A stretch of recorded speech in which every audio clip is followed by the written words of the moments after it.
She's one of the top divers at Birmingham Groves, and at first glance, nothing unique jumps out about Emma Brown's appearance. But flash back 15 years. Just a few days after this picture was taken, one-year-old Emma climbed into the bathtub, turned on the hot water, and seconds later, third-degree leg burns reshaped her life's course. I remember asking in the hospital, will she have to spend the night? That was one of the first questions I asked the doctor. And at Beaumont, they said, I don't think you understand. We can't handle her here. And that's where I understood the gravity of it. And then she was transferred to Children's Hospital in the trauma burn unit, where she stayed well over a month.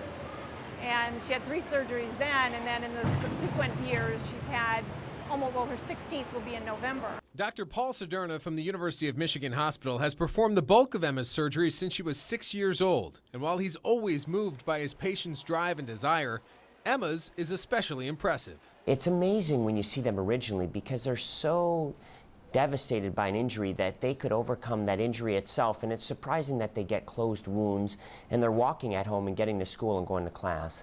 But Emma's story is about much more than just going to class. There were physical issues and vanity issues to overcome. It was hard in the beginning just because I was different, and little kids they're more understanding, but they're just very blunt about everything. And so it would get kind of frustrating when they just say stuff about my legs, but then once you get past that, it's not bad.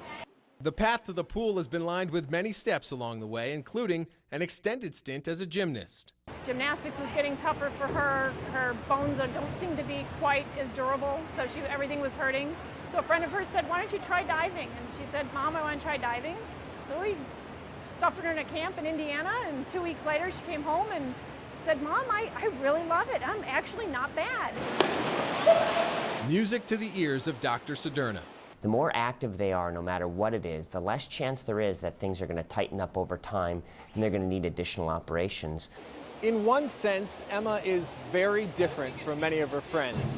But in every other sense, she's exactly the same. A 16-year-old girl facing 16-year-old girl issues. But she also understands when you consider her story and where she's come from, she's an inspiration to thousands. I guess so, because at the camp I go to, I've talked to a bunch of kids who they're really nervous about getting into sports and stuff because they don't know what people will think of them. But then if you just do the sport to the best of their ability, they can't really complain about you. In Birmingham, I'm Tom Leyden for the Channel 7 Sports Update.